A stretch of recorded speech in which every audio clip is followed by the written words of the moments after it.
নমস্কার বন্ধুরা। I am Rahul. नाम तो सुना होगा। আজ আমি প্রথমবার কোনো মুভির রিভিউ দিচ্ছি। মুভির নাম হাউসফুল 5। হাউসফুল সিরিজের সব সিনেমাই দেখেছি, কিন্তু সবগুলোর মধ্যে একটা জিনিস কমন: লুকোচুরি খেলা।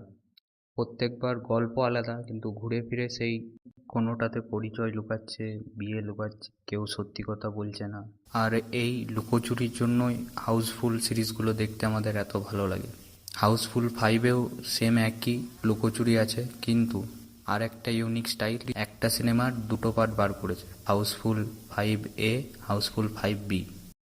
দুটোর মধ্যে পার্থক্য: বর্ডার সিনেমা সবাই দেখেছো।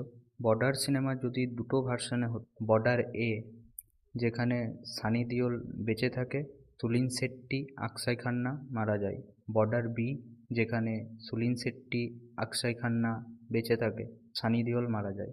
এই রকমই হাউসফুল 5A আর 5B। গল্প একই, শেষের দিকে একদম আলাদা। Akshay Kumar comedy master. উনি যতবার পর্দার সামনে এসেছে, হলের মধ্যে একটা মজার ঝড় উঠেছে। বাকি অ্যাক্টররা সেরকম ঝড় তুলতে পারেনি যতটা আশা করেছিলাম। আর হিরোইনরা অ্যাক্টিং কম, মডেলিং বেশি করেছে।